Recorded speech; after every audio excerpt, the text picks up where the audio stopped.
Oi, seja bem-vindo, bem-vinda ao Jornada Literária.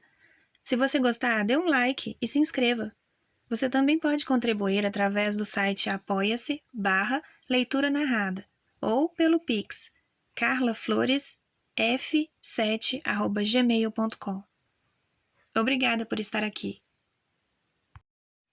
Um estudo de história, por Arnold Toynbee, parte 5. Final da página 46. A sociedade cínica. Resta-nos explorar o plano de fundo da única sociedade viva restante, cuja sede se encontra no Extremo Oriente. Na sociedade em questão, o Estado Universal foi o império fundado no ano 221 a.C., com as dinastias sucessivas de Tsin e Han.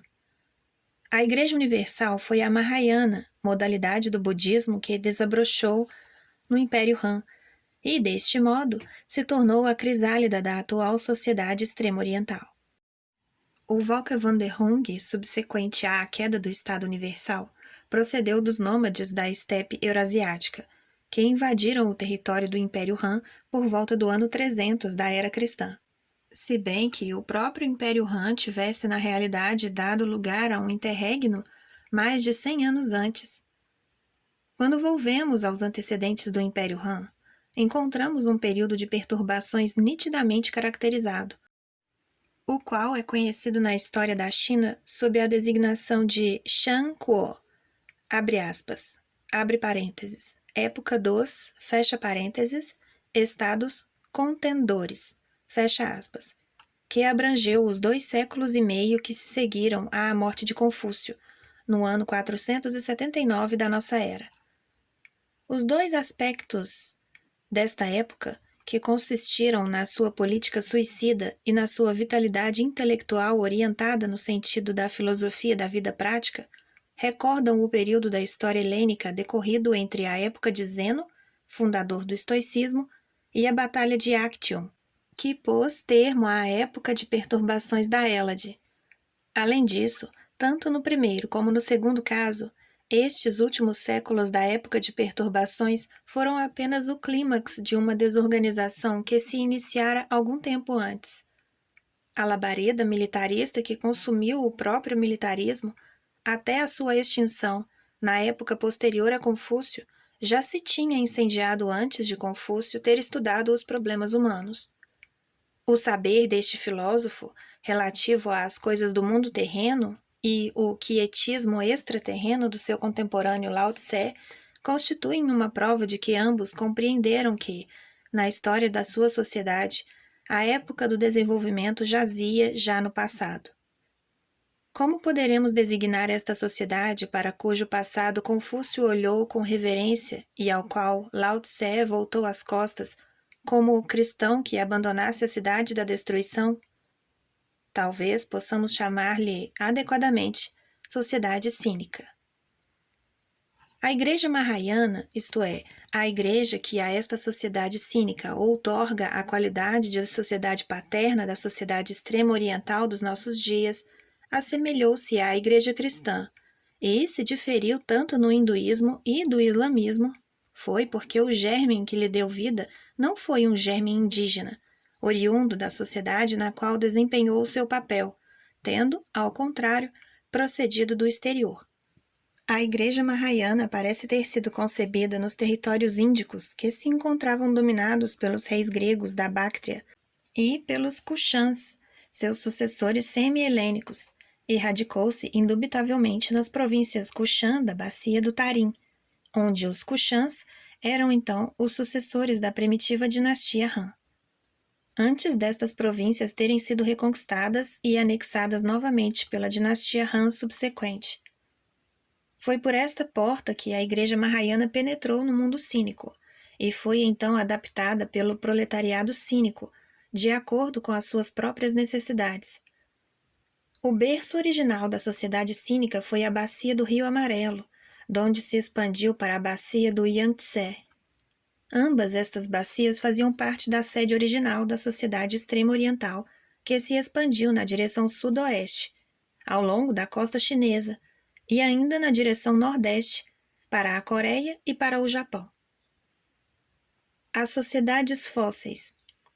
As indicações até agora obtidas mediante a investigação das filiações das sociedades vivas possibilitar-nos-ão separar as, abre aspas, sociedades fósseis, fecha aspas, e fixá-las nas sociedades extintas às quais originariamente pertenceram. Os judeus e os parsis são, abre aspas, fósseis, fecha aspas, da sociedade siríaca, tal como esta sociedade se apresentava antes da intrusão helênica no mundo siríaco. Os cristãos monofisitas e os nestorianos são relíquias da reação da sociedade siríaca contra a intrusão helênica, reação que se traduziu por movimentos sucessivos e alternativos de protesto contra a helenização do que fora, na sua origem, a religião siríaca. Os jainistas da Índia e os budistas hinayanos do Ceilão, Birmânia, Sião e Camboja são, abre aspas, fósseis, fecha aspas, que restam da sociedade índica e que datam do tempo do Império dos Mauryas, anterior à intrusão helênica no mundo índico. Os budistas lamaísticos mahayanos do Tibete e da Mongólia correspondem aos nestorianos. Representam uma reação fracassada contra a metamorfose que transformou o budismo mahayano, levando-o a passar da sua modalidade original índica para a sua modalidade ulterior, modelada pelas influências helênica e siríaca, sob a qual foi finalmente adotado pela sociedade cínica. Nenhum destes, abre aspas, fósseis, fecha aspas, nos fornece qualquer indicação suscetível de permitir-nos novas adições à lista de sociedades que organizamos. Apesar disso, os nossos recursos não se encontram esgotados. Podemos, com efeito, remontar a um passado mais remoto ainda e descobrir, abre aspas, sociedades paternas, fecha aspas, para algumas das sociedades que identificamos como antepassadas dos espécimes de sociedades vivas. A sociedade minoica. No plano de fundo da sociedade helênica, revelam-se de maneira bastante clara determinados indícios da pré-existência de uma outra sociedade mais remota. O estado universal relativo a esta sociedade foi o Império Marítimo, mantido graças à hegemonia que, de uma base situada na ilha de Creta, a referida sociedade exerceu sobre o mar Egeu. Este império deixou seu nome gravado na tradição grega, a talassocracia, abre parênteses, potência marítima, fecha parênteses, de Minos, e um padrão à face da terra que consiste nas estruturas superiores dos palácios recentemente postos a descoberto, graças às escavações efetuadas em Cnosso e Phaestos. O Volke-Wanderung posterior a este estado universal pode entrever-se, profundamente alterado pela alquimia da poesia tradicional, nos antigos monumentos da literatura grega, na Ilíada e na Odisseia, e dispomos ainda de um relâmpago desse Volke-Wanderung que, indubitavelmente, nos revela indicações mais de acordo com os fatos históricos nas crônicas oficiais contemporâneas das dinastias 18, 19 e 20 do Egito. Este Volke-Wanderung parece ter começado por uma irrupção de bárbaros, acaios e semelhantes, procedentes do hinterland do mar Egeu, os quais se fizeram ao mar e subjugaram a talassocracia no seu próprio elemento. A prova arqueológica da obra que realizaram encontra-se na destruição dos palácios de Creta, ao fim da época que os arqueólogos designam pela expressão, abre aspas, Último Minoico II, fecha aspas. O movimento culminou numa espécie de avalanche humana na qual os povos egeus, quer vencedores, quer vencidos, esmagaram o império de Cate, abre parênteses, os hititas, fecha parênteses, na Anatólia, sem conseguir, todavia, destruir o, abre aspas, novo império, fecha aspas, do Egito.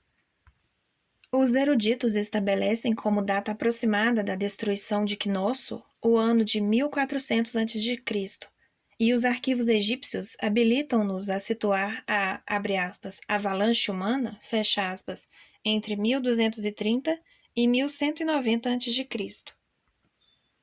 Devemos, pois, considerar o período de 1425 a 1125 a.C. como época dentro da qual se processou o interregno.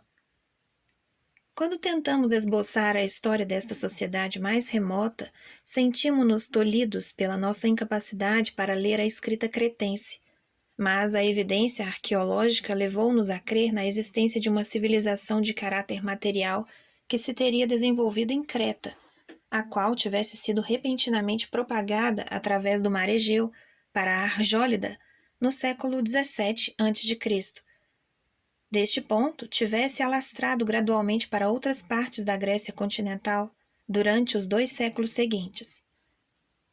Há igualmente fatos que evidenciam a existência da civilização cretense no decurso de um passado que se alonga até a era neolítica. A esta sociedade devemos chamar sociedade minoica. Justificar-se-á, no entanto, que tratemos a sociedade minoica e a sociedade helênica como relacionadas uma com a outra, de acordo com a conclusão a que chegamos ao considerar a sociedade helênica e a nossa sociedade ocidental, as sociedades paternas e filiadas que identificamos?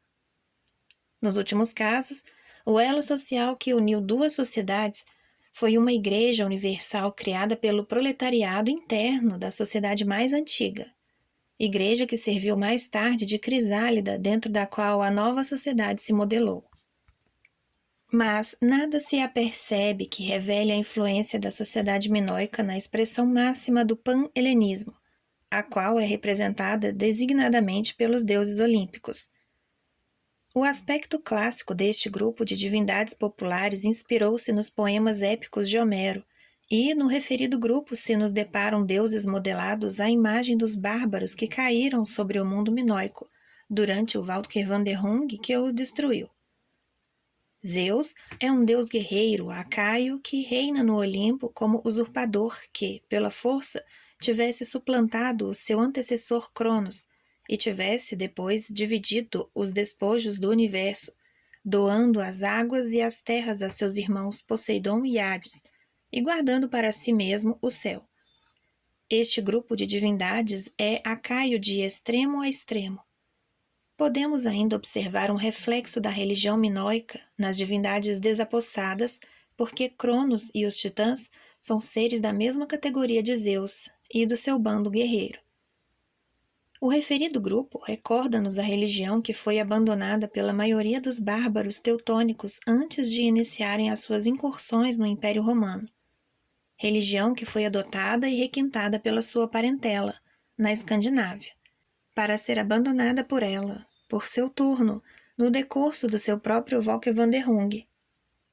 Abre parênteses, os raids nórdicos, fecha parênteses, 5 ou 6 séculos mais tarde.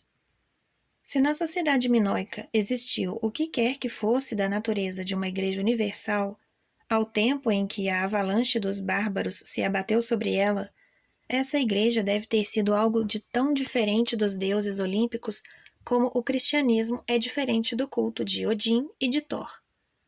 Existiria semelhante fato? Na opinião da maior autoridade na matéria, há vagos indícios de que assim foi. Abre aspas. Dentro dos limites em que foi possível decifrar os testemunhos do antigo culto cretense, parece-nos discernir não só uma essência espiritual predominante, mas também alguma coisa entre os seus adeptos, análoga à fé que, durante os últimos 2 milênios, movimentou os devotos das sucessivas religiões oriental, iraniana, cristã e islâmica. Esta fé implicou a existência de um espírito dogmático no devoto que se afastou consideravelmente do ponto de vista helênico. Comparando-a grosseiramente com a religião dos antigos gregos, deve-se dizer que apresenta uma essência mais espiritual. Sob outro aspecto, o seu rumo é mais personalista. No, abre aspas, Anel de Nestor, fecha aspas, onde os símbolos da ressurreição se apercebem sobre a sua cabeça, sob a forma de crisálida e borboleta, abre chave, a deusa, fecha chave, dispõe, evidentemente, do poder de restituir a vida aos seus adoradores, para além do túmulo, Está mais próxima de seus devotos, protege os seus filhos mesmo além-túmulo. A religião grega inclui os seus mistérios, mas os deuses gregos, de ambos os sexos, mais ou menos iguais, não permanecem de modo algum nessa relação pessoal indicada pelos testemunhos do culto minoico. A sua desunião, marcada por feudos de famílias e de clã, foi tão visível como a sua multiplicidade de formas e de atributos. Contrastando com este aspecto, aquela que parece ser a deusa suprema reaparece constantemente por todo o mundo menóico. De um modo geral, se conclui que estamos em presença de um culto acentuadamente monoteístico, no qual a forma feminina da divindade ocupa o lugar supremo. Fecha aspas. Nota número 1. Sir Arthur Evans. A religião remota da Grécia à luz das descobertas da Creta. Existe igualmente uma relativa prova de que assim é na tradição helênica. Os gregos preservaram a lenda de um, abre aspas, Zeus, fecha aspas, de Creta, o qual, na realidade, se não pode considerar como sendo a mesma divindade que o Zeus olímpico. O Zeus cretense não foi o chefe de um bando guerreiro que surgiu em cena completamente evoluído e completamente armado para conquistar o seu reino pela força. O mencionado Deus surge como criança recém-nascida. É, talvez, idêntico à criança representada na arte minoica, como eleita para a adoração pela Mãe Divina. E, além de nascer, morre também. Em que é que o seu nascimento e a sua morte reproduzem o nascimento e a morte de Dionísios, a divindade trácia com a qual acabou por identificar-se o deus dos mistérios de Eleusis. Em que é que os mistérios da Grécia clássica se assemelham à feitiçaria da Europa moderna, sobrevivência da religião de uma sociedade extinta? Se a cristandade tivesse sucumbido sob o poderio dos vikings, caindo sob o seu domínio e falhando na missão de convertê-los à sua fé, poderíamos imaginar que, durante séculos, a missa seria celebrada misteriosamente no submundo de uma nova sociedade, cuja religião predominante consistisse no culto de Aese. Pode admitir-se que esta sociedade, no decurso do período em que se desenvolveu até atingir a sua plena estatura, deixou de encontrar conforto na religião dos bárbaros escandinavos e procurou o pão da vida espiritual no solo em que a nova sociedade germinara para perdurar. No ambiente deste anseio espiritual, o remanescente de uma religião mais antiga, em vez de ser classificada como a nossa sociedade ocidental classificou a feitiçaria, quando esta chamou a atenção da Igreja, poderia ter sido redescoberto como um tesouro oculto, e algum gênio religioso poderia ter ido de encontro às necessidades da sua era, mediante uma exótica combinação do rito cristão submerso com as orgias bárbaras dos tempos mais recentes, provenientes dos fínicos e dos magiares. É baseados nesta analogia que devemos reconstruir a verdadeira história do mundo helênico. A revivescência dos antigos e tradicionais mistérios de Eleusis e a criação de orfeísmo. Abre aspas. Religião especulativa concebida por um gênio religioso. Fecha aspas. Segundo Nilsson. Resultantes de um sincretismo entre as orgias dionísicas da Trácia e os mistérios minoicos do nascimento e da morte do Zeus cretense. Indubitavelmente, tanto os mistérios de Eleusis como a Igreja órfica proporcionaram à sociedade helênica, na era clássica, uma subsistência espiritual da qual a referida sociedade tinha necessidade, mas não conseguiram encontrar na adoração dos deuses olímpicos um espírito extraterreno, como seria natural que esperássemos numa época de perturbações, isto é, um espírito que reconhecêssemos como característico das igrejas universais criadas pelos proletariados internos durante o seu declínio. À luz destas analogias, não é tão pouco fantasia descortinar nos mistérios e no orfismo o fantasma de uma igreja universal minoica. Contudo, admitindo mesmo que esta especulação não estivesse de acordo com a realidade, abre parênteses, e este ponto será debatido numa passagem subsequente desta obra, na qual procederemos ao exame das origens do orfeísmo. Fecha parênteses. Dificilmente nos autorizaria a considerar a sociedade helênica como realmente filiada ou descendente da sua predecessora. Com efeito, por que motivo necessitaria esta igreja de ressuscitar, a não ser pelo fato de ter sido assassinada? E quem foram os seus assassinos, senão os bárbaros que invadiram o mundo minoico? Ao adotar o grupo de divindades destes acaios assassinos e, abre aspas, saqueadores de cidades, fecha aspas, a sociedade helênica proclamou-os, por livre vontade, seus pais adotivos. A sociedade helênica não poderia filiar-se à sociedade minoica sem arcar com a responsabilidade homicida dos acaios e sem se declarar parricida. Se voltarmos ao plano de fundo da sociedade siríaca, poderemos encontrar o mesmo panorama que encontramos no plano de fundo da sociedade helênica, isto é, um Estado universal e um Volker van der Hong que se revelam idênticos aos que se observaram nos últimos capítulos da história da sociedade minoica. A convulsão final do Volker van der Hong pós-minoico foi uma avalanche humana de vagabundos arrancados à sua terra pela raiz e em busca de novos lares, impelidos, em confusão, pelo ímpeto da última onda de bárbaros, denominados dóricos, os quais procediam do norte.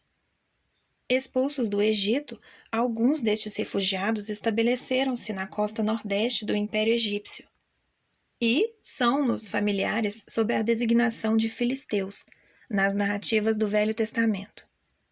Nesta altura, os refugiados filisteus do mundo minoico encontraram os nômades hebraicos que tinham sido impelidos para as dependências sírias do Egito, exteriores à terra de ninguém da Arábia.